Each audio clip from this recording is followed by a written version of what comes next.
우리 석소방 지휘자님은 오신 지 3주 동안에 3번 특송을 하셨어요.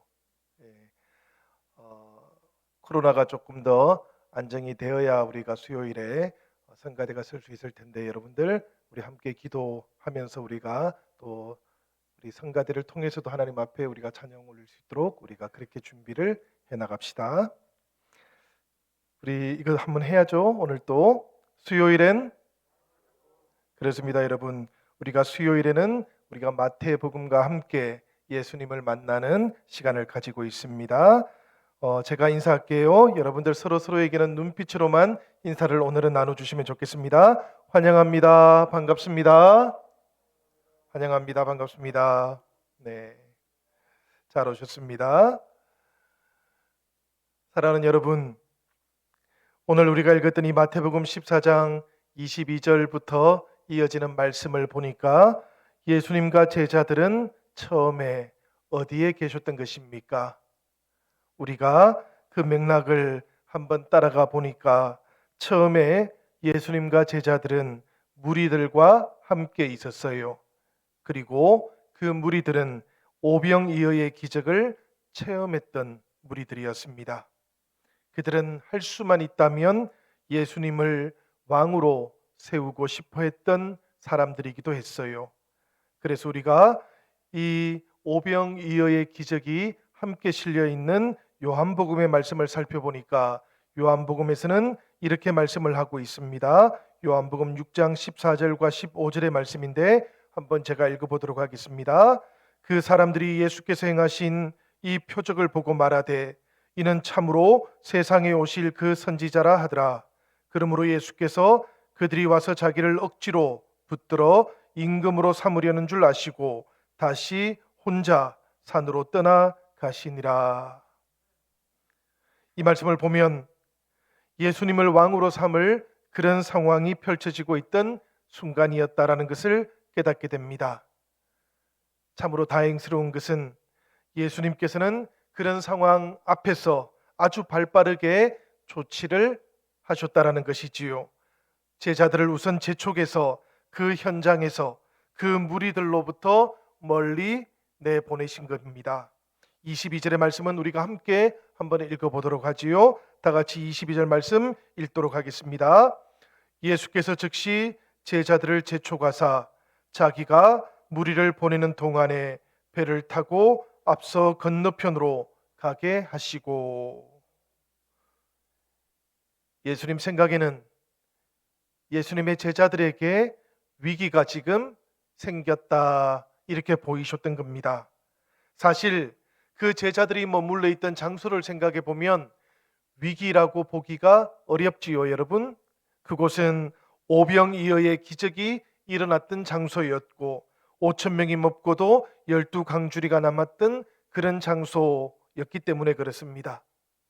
그렇지만 동시에 보리떡 5개와 물고기 2마리를 생각해 보면, 그리고 그것을 통해서 배불리 먹었던 군중들을 생각해 보면 예수님을 왕으로 삼으려고 했던 장소이기도 했던 것이지요. 바로 이 장소로부터, 이 장소에 있던 그 무리들로부터 위기가 발생했던 것입니다. 그들은 예수님을 그들의 메시아로 받아들였고 세상의 왕으로 삼아야 되겠다 이런 마음을 품었기 때문이지요. 사실 그 군중들을 생각해 보면 우리 예수님께서는 그들을 굉장히 가엾게 여기셨던 것 같아요. 그래서 예수님께서는 그들과 늘 함께 계셨습니다. 그들과 함께 먹을 것을 나누었던 것이지요. 그러나 동시에 다른 한편 우리 예수님께서는 그들의 뜻이 아니라 하나님의 뜻을 더 중하게 여기셨고 하나님의 뜻을 따라 움직이시기도 하셨던 것입니다. 가장 먼저 제자들을 그 현장에서 그래서 떠나보내셨던 것이지요. 그런 다음에 예수님께서는 그 남아있던 군중들도 설득을 했습니다. 그리고 그들을 조용히 해산을 시키셨다 그래요. 여러분, 오늘 우리가 살아가고 있는 이 세상은 어떠합니까? 한결같이 자신의 뜻을 앞세우면서 그것을 국민의 뜻이라고 말하는 사람들로 넘쳐나고 있지는 않습니까? 바로 이와 같은 세상 한가운데에서도 우리는 오늘 저녁 예수님의 새로운 모습을 만나게 되는 것입니다. 예수님께서는 제자들을 건너 보내셨고 무리들을 조용히 해산시키신 다음에 산으로 올라가셨던 것이지요. 23절의 말씀이 바로 그 내용을 우리에게 알려주고 있는 것입니다. 그 말씀을 한번 읽어보도록 하겠습니다. 무리를 보내신 후에 기도하러 따로 산에 올라가시니라. 저 물매 거기 혼자 계시더니. 이 말씀을 보니까 무리를 흩으시고 인기를 거절하셨던 예수님, 그 예수님께서는 대신에 산으로 올라가셨고 기도하셨고 그리고 하나님의 인정을 받고자 하셨다라는 것을 깨닫게 됩니다. 사실 생각해 보면 여러분, 우리 예수님께서는 기도를 하셨던 분이시지요. 위기를 만날 때마다 기도하셨던 분이 바로 예수님이십니다. 하나님의 나라 사역을 처음 시작하셨을 때에도 그리고 십자가를 지게 되셨을 그때에도 예수님께서는 광야에 나가서 40일 동안 금식으로 기도하셨거나 혹은 겟세마네에서 밤을 새워 기도하셨던 분이셨습니다. 사람에게 호소하지 않으셨던 것이지요. 우리 예수님의 기도는 오직 하나님을 향했던 것입니다. 사람의 숫자가 아니었고 하나님의 뜻과 하나님의 계획을 향해서 기도하셨던 것이지요. 생각해 보면 바로 여기에 우리가 배워야 할 지점이 있다, 그런 생각이 듭니다. 루터가 그렇게 기도했다지 않습니까? 바쁘고 일이 점점 더 많아지니까 나는 더 많이 기도해야 되겠다. 이 루터의 마음이 오늘 예수님을 통해서 다시 발견되고 있기도 한 것이지요. 우리들 그리스도인들은 수많은 청중과 수많은 인기들 그 한가운데 있어서는 안 되는 사람들입니다. 그럴 때일수록 사람을 떠나고 그 장소를 떠나야 하는 사람들입니다. 왜냐하면 우리들 모두는 언제라도 하나님 곁에서 있어야 되기 때문이지요. 그 하나님 곁에서 기도해야 하는 사람들이기 때문에 그런 것입니다. 우리 예수님께서도 그러하셨습니다. 새벽 미명에도 기도하셨고요. 밤이 맞아서도 기도를 하셨던 겁니다. 예수님께서는 때때로 새벽에도 기도하셨고 때로는 밤을 새워서 철야로 기도하시기도 하셨던 것이지요. 형제자매 여러분, 때때로 우리들도 삶 가운데 이 새벽을 가질 수 있으면 좋겠습니다. 때때로 우리도 살아가는 동안에 이 예수님께서 밤을 지새웠던 것처럼 그렇게 철야하는 그런 신앙의 길을 가질 수 있으면 참으로 좋을 것 같습니다. 그렇게 기도하셨던 예수님, 기도하시던 중에 제자들이 생각이 났던 겁니다. 그 제자들 생각에 주님께서는 몸을 일으켜 세우셨어요.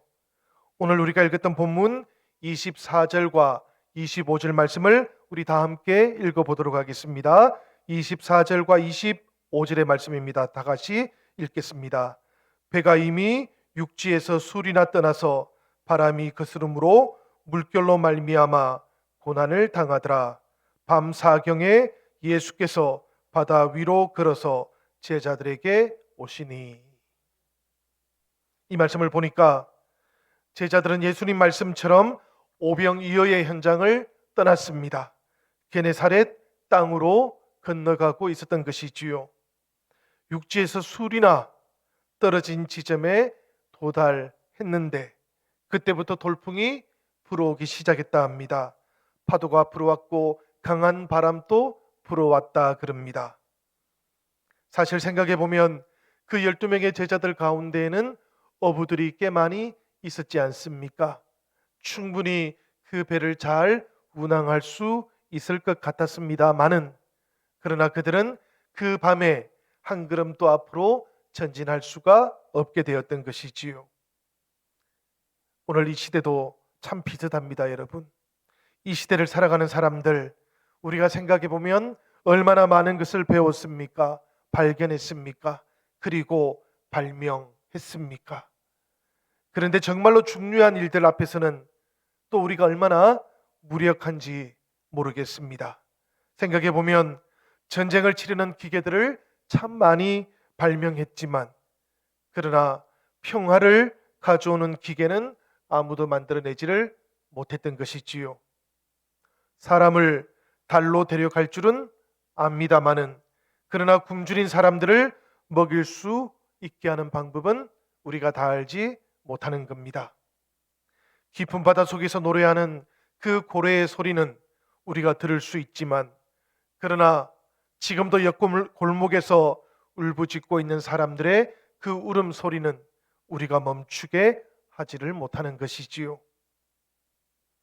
그런 때를 우리도 살아가고 있는 겁니다. 우리가 오늘 말씀을 읽어보니까 밤사경 때라고 합니다. 그 밤사경은 새벽 3시부터 6시까지의 시간을 가리키는 겁니다. 제자들이 처음에 그 바닷가를 떠났을 때에는 초저녁이었거든요. 그런데 이 밤사경에 이르기까지 건너편에 도착하지도 못한 채 그들은 바다에 여전히 머물고 있었던 겁니다. 생각해 보면 우리들의 인생이 이와 같습니다. 축복이 있는가 하면 고난이 짝을 이루고 있기 때문에 그래요.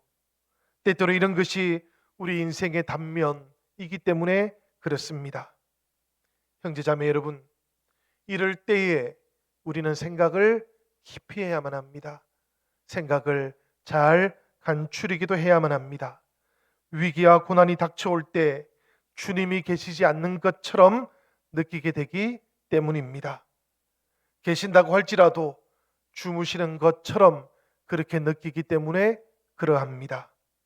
그래서 우리들은 때때로 하나님을 향해서 이렇게 말을 하기도 하지요.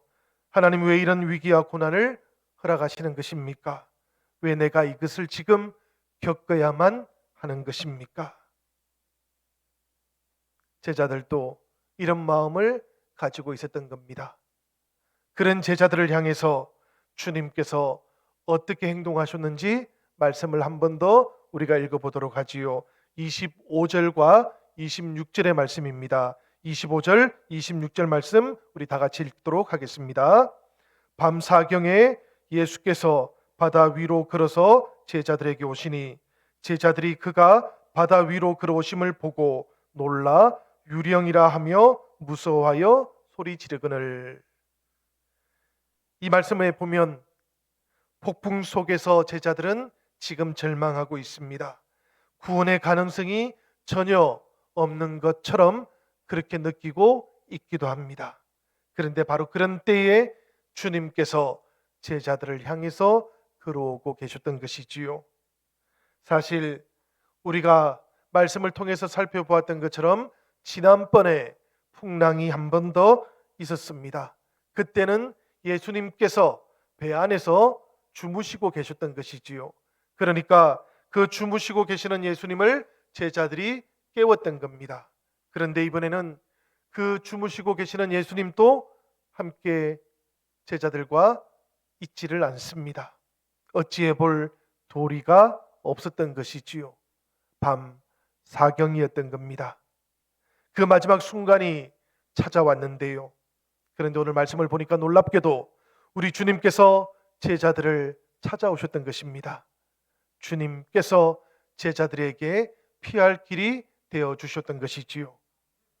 사랑하는 여러분, 이 밤 사경, 이 시간은 생각해 보면 예수님의 놀라운 사랑이 담겨져 있던 시간이기도 했습니다.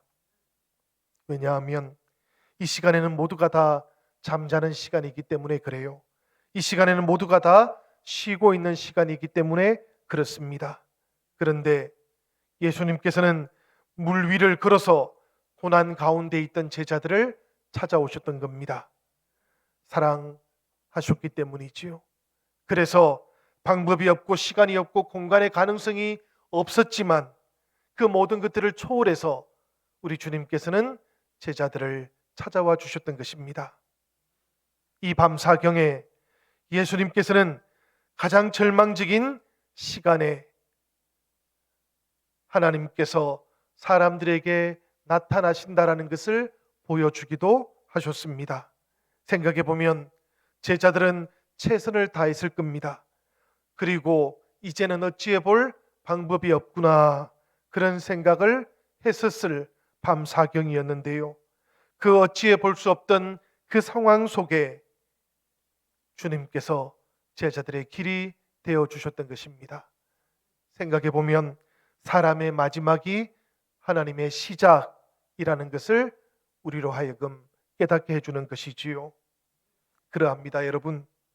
우리가 고난에 빠져 있을 때 주님께서 우리 곁에 가장 가까이 계신다라는 것을 우리가 기억해야만 하겠습니다.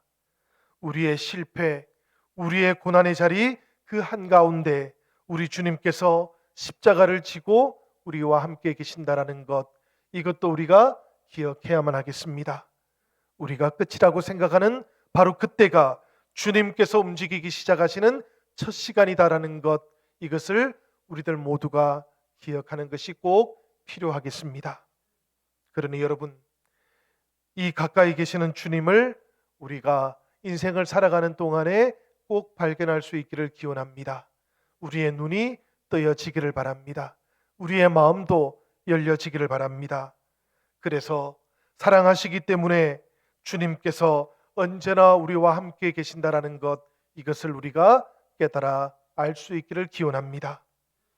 우리의 모든 형편을 아시고 우리의 눈물도 보고 계시는 그 주님, 지켜보시다가 필요하시면 주님께서는 언제라도 바다를 건너서 우리에게로 오시는 분이심을 우리들 모두가 깨닫는 밤이 되기를 바랍니다. 이 주님께서 베드로가 빠졌던 그 바다를 걸어오고 계십니다. 생각해 보면 참 이상한 일입니다. 우리들에게는 한없이 이상한 일이 그 밤에 밤 사경에 일어나고 있었던 것인데요. 그런데 동시에 생각해 보면 이 놀라운 일이 우리 주님께는 하나도 이상하지가 않았어요. 왜 그런가 하면 그보다 훨씬 더 이상한 일이 이미 일어났기 때문입니다. 바로 하나님께서 우리를 사랑하시는 일입니다. 그 놀라운 일이 이미 일어났기 때문에 사실은 주님께는 하나도 이상하지 않은 일이 지금 이루어지고 있었던 것이지요. 그렇게 물 위를 걸어오고 계시는 그 예수님을 보고 있었던 제자들, 그 제자들은 어떤 생각들을 했겠습니까? 그들이 바라볼 때 주님께서는 바람과 파도를 정복하신다, 그렇게 생각이 들었을 것 같습니다. 지난번에는 바람과 파도를 꾸짖어 잠잠하게 하셨는데 지금은 거센 바람을 뚫고 성난 파도를 발로 밟고 걸어오신다, 이렇게 생각했던 것이지요. 그런 말이 있지 않습니까, 여러분? 교회를 오시는 분들 가운데에도 이런 일들이 종종 있어요.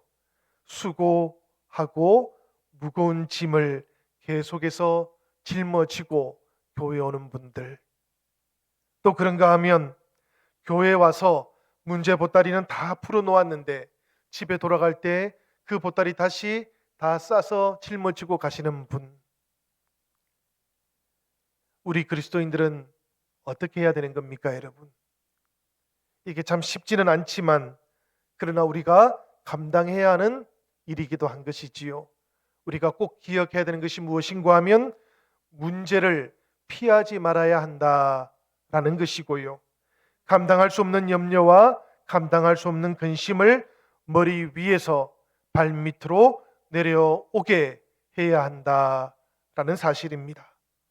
그리고 모든 문제를 정복하셨던 예수님처럼 우리들도 그 문제들을 다스릴 줄 알아야 된다라는 그런 이야기예요. 사실 이것이 쉽지는 않습니다, 여러분.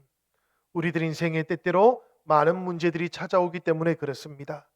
그러나 우리를 찾아오는 그 많은 문제들, 그것을 이고 지고 그리고 살아갈 수는 없는 것 아니겠습니까?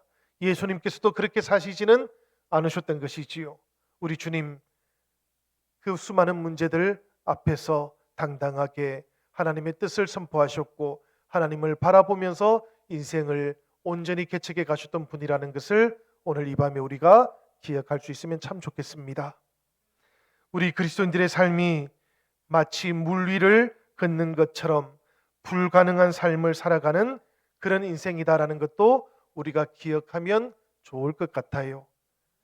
얼핏 볼 때 정말로 불가능한 인생을 살아가기 때문에 그렇습니다. 주님이라고 하는 반석 위를 걸어도 사람들은 때때로 물 위를 걷는 것처럼 그렇게 살기 때문에 그래요. 물 위를 걸어가도 사랑하는 여러분, 우리들 모두가 늘 주님이라고 하는 반석을 걸어가는 인생이 되면 참 좋을 것 같습니다. 누구에게나 가능한 삶을 살아간다라는 것, 이것은 우리 그리스도인들의 삶은 사실 아닌 것이지요. 예수님께서 물 위를 걸어가셨다면 오늘 우리들 마음을 잘 살펴보고 우리들 마음에 있는 여러 가지 허물들을 걷어낼 수 있어야 되겠습니다.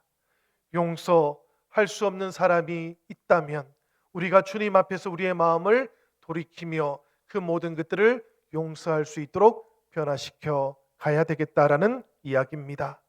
우리가 그렇게 용서하고 우리가 그렇게 마음의 문을 여는 동안 주님께서 우리의 모든 허물과 죄를 용서해 주실 것이기 때문에 그래요. 사실 세상은 다르지 않습니까? 칭찬 때문에 세상 사람들은 가난한 사람들을 돌보기도 하고 병든 사람들을 찾아다니겠습니다마는 그러나 성도들은 그렇게 하지를 않지요. 어떤 이익이 없어도 성도들은 조건 없이 일합니다. 이름 없이 일하기도 합니다. 왜냐하면 성도들이 바라보는 그 기쁨은 하나님께서 베풀어 주시는 은혜를 따라서 찾아오기 때문인 것이지요. 형제자매 여러분, 처음에 이 말씀 구절들을 제가 읽으면서 저는 우리 예수님께서 물 위를 걸어오셨을 때 보였던 제자들의 모습이 참 낯설었습니다. 26절 말씀을 한번 같이 읽어보도록 하지요. 우리 다 같이 화면을 통해서 26절 말씀 같이 읽도록 하겠습니다. 제자들이 그가 바다 위로 걸어오심을 보고 놀라 유령이라 하며 무서워하여 소리 지르거늘. 이 말씀을 보면 지금 제자들의 상태가 어떤지를 깨닫게 됩니다. 제자들은 지금 많이 지쳐 있지요. 배고프고 절망적인 상황 가운데 있기도 합니다. 그러다 보니 물 위를 걸어오고 있는 어떤 사람을 발견하고 그 사람이 예수님이다라고는 생각하지를 못했을 수도 있습니다. 이 상황을 생각해 보니까 우리 주님께서 정말로 다시 오시면 그때 나는 그 주님을 나의 주님이라고 그렇게 믿을 수 있을까, 이런 의문이 생기기도 했습니다. 그만큼 상식으로 살아가기 때문인 것이지요. 그만큼 일상 속에서 살아가고 있기 때문에 그런 겁니다. 상식과 일상이라고 하는 것, 우리의 인생에서 참으로 소중하고 중요한 것입니다. 그러나 때때로 우리가 하나님과 더불어 살아가고 그 오시는 주님과 더불어 살아간다는 것은 그 상식과 일상을 우리가 온전히 관통해서 그 너머를 바라보는 인생이기도 하다라는 것, 이것도 우리가 기억해야 되겠습니다. 이런 제자들을 향해 예수님께서는 무엇이라고 말씀하셨는지 제가 한번 읽어보겠습니다. 예수께서 즉시 이르시되 안심하라, 나니 두려워하지 말라. 예수님께서는 아주 단호하게 말씀하셨던 것입니다. 안심하라, 나니 두려워하지 말라. 사람이 자기 힘으로 감당할 수 없게 되었을 때, 그래서 모든 것이 끝이다 이렇게 생각하게 되었을 그 순간에 주님께서는 사람을 찾아오십니다. 그리고 우리의 모든 상황들도 바꾸어 주시는 것이지요.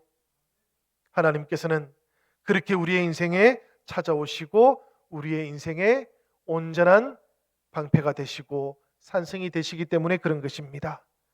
베드로의 인생을 한번 생각해 보시기를 바라요. 베드로는 오병이어를 체험했던 사람이었습니다. 지금은 물 위로 걸어오고 계시는 그 주님도 경험했던 사람이었어요. 그런데도 불구하고 이 베드로가 주님을 향해서 물었습니다. 주여, 만일에 주님이시거든 나를 명하사 물 위로 오라 하소서. 만일에 주님이시거든 나를 명해서 그 물 위로 오라고 해주십시오라고 그렇게 요청했던 것인데요.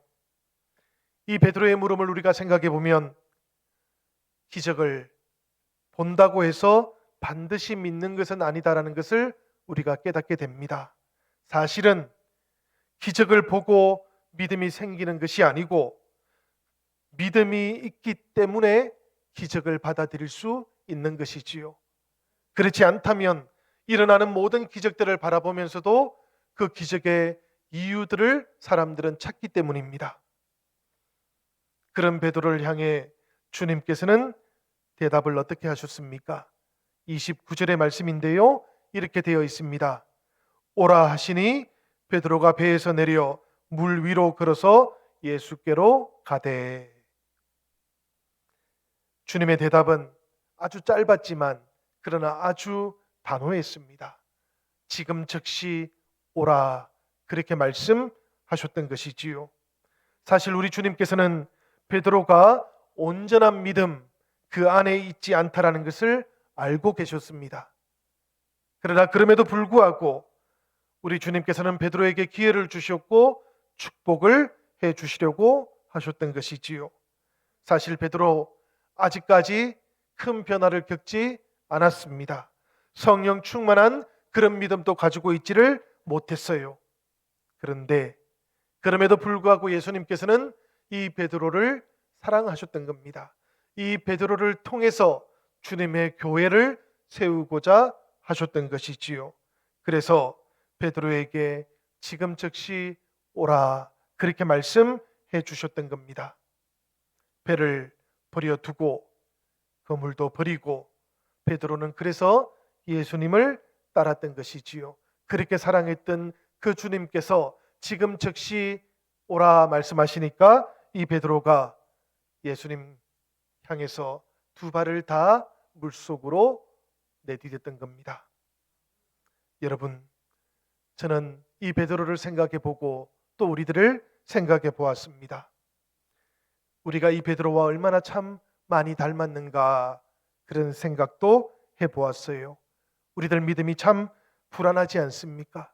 우리들 믿음이 허물이 많고 근심도 많이 있지 않습니까? 염려할 것도 참 많은 인생이 우리들 인생입니다. 그런데 예수님께서 베드로에게 하셨던 말씀을 보니까 사실 우리가 이렇게 염려할 필요는 없었던 것이지요. 주님께서는 베드로에게 지금 즉시 오라, 그렇게 말씀해 주셨기 때문입니다. 저는 이 베드로에게 주셨던 예수님의 말씀을 통해서 용기를 얻습니다. 베드로가 용기를 내었고 바다로 들어가는 모습을 저도 봅니다. 우리들 모두가 지금 보고 있습니다. 여러분, 베드로는 이 물 위에서 어떤 걸음을 걷게 되었을까요? 저는 생각해 보건대 베드로가 처음에는 물 위를 걸었을 것이다, 이런 생각이 들었습니다. 그런데 그러다가 조금 지나서는 이 베드로가 다시 물에 빠지게 되었구나라고 생각을 하게 되었어요. 사실 짐작하기는 쉽지가 않습니다.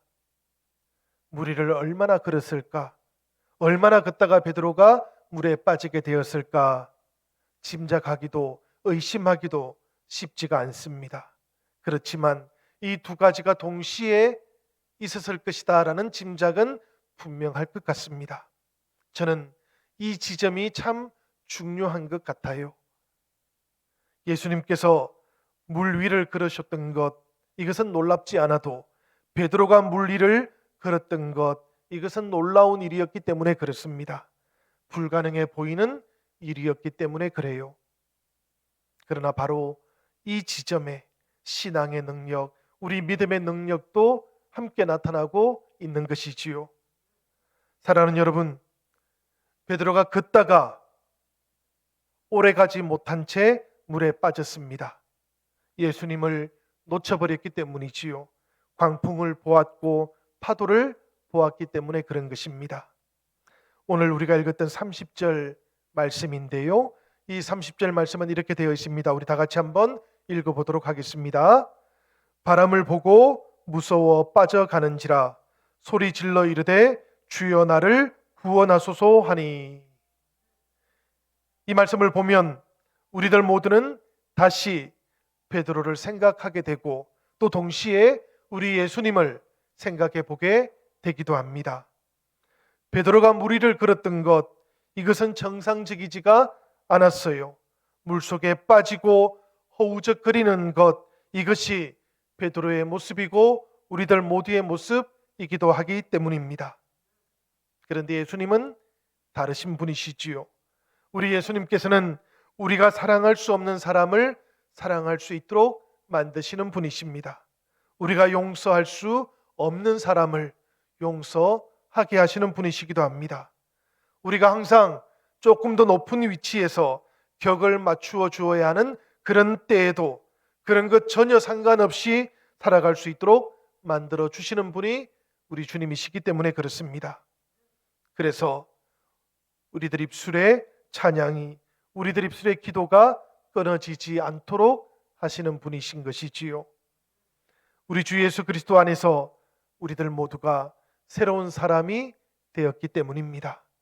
형제자매 여러분, 이 베드로의 음성을 우리가 듣고 주님께서는 즉시 손을 내밀어 베드로를 붙잡아 주셨다 그래요. 그런 다음에 주님께서는 비로소 베드로를 향해서 믿음이 작은 자여 왜 의심하였느냐라고 그렇게 따뜻하게 충고해 주셨다 그럽니다. 주님께서 베드로의 손을 붙잡고 배로 올라오셨지요. 그렇게 배에 올라가니 바람이 멈추어졌다 그럽니다. 제자들은 드디어 하나님의 아들을 경험했습니다. 현실적으로 보게 되었던 것이지요. 그리고 난 다음 오늘 우리가 읽었던 말씀처럼 게네사렛 땅에서의 일들이 함께 일어나게 되었던 겁니다. 사람들은 다시 예수님 주변으로 모여들었고요. 예수님의 옷자락에 손이라도 한번 대어보고자 하는 사람들이 많이 늘어났습니다. 주님께서 손을 댈 수 있도록 하시자 그 사람들의 모든 질병도 다 나음을 입게 되었다 그래요. 저는 이 비바람을 뚫고 풍랑을 뚫고 그 바다를 건너왔던 제자들의 경험과 믿음을 통해서 주님의 그 옷자락을 붙잡고 나음을 입었던 이 게네사렛 땅의 사람들의 그 경험이 다르지 않다고 생각합니다. 그것은 똑같은 경험이었던 것이지요. 바로 주님을 통해서 하나님의 나라를 맛보았기 때문입니다. 형제자매 여러분, 오늘 우리들도 이 주님의 말씀을 굳게 붙잡을 수 있으면 좋겠습니다. 우리들도 주님의 옷자락에 손을 댈 수 있으면 더욱더 좋겠습니다. 바다를 건너오시는 우리 주님 앞에 우리들도 오늘 우리의 마음과 우리의 뜻과 우리의 고백을 다해서 바다를 반석 삼아 두 발을 내딛는 그 믿음의 결단이 역사하는 우리들의 인생이 되기를 바랍니다. 그렇게 우리의 믿음이 온전하게 역사하는 그 모든 곳에서 성령께서 우리들과 언제나 함께 하실 것입니다. 이 함께 하시는 성령을 우리가 기대하면서 이 밤에 찬송가 445장을 찬송하도록 하겠습니다.